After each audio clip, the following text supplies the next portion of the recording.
Paintsville native Tyler Childers has won his first Grammy for his song Bitin' List.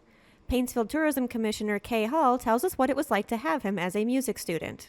He came to Paintsville his sophomore year when I was teaching choir, and I remember them bringing him in, telling me that I had a new choir person who wanted to take chorus, and I had a little doubt because that's what happens, when new people come in.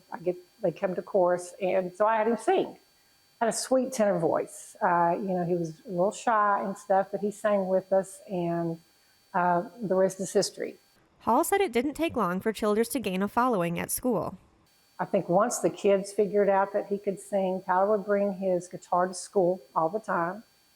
At that time, we had open lunch, so it was not uncommon for kids to be, if it was nice outside, for them to be out front in the grass, Tyler picking, and the kids just listening. Despite this following, Hall doesn't think Childers had aspirations of being famous.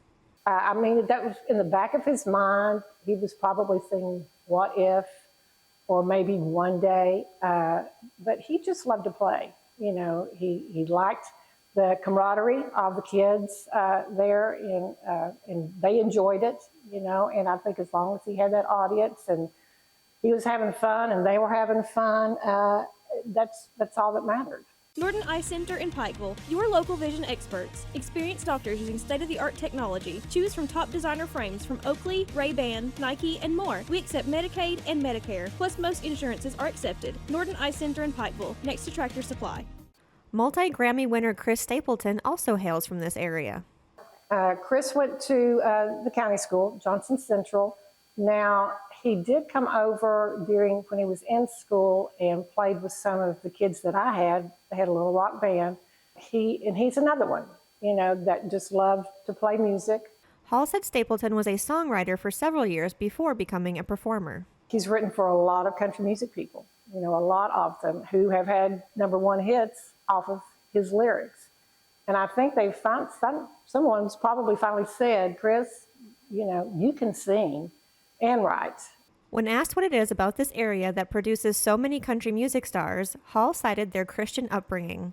A lot of our country music people, the first thing they will talk about if they're asked, how did you get started? And it's church. Nobody, when you sing in church, you aren't looked upon as good, bad, or indifferent. It's just somebody up there singing and doing what they love. And I really think that the upbringing of the majority of our country musicians, as far as Eastern Kentucky goes, starts at the church. The US 23 Country Highway Museum is open 6 days a week and features memorabilia from several artists, as well as musical performances and other events. Find out more on their website or Facebook page. Reporting for Mountaintop News, I'm Robin Tillman.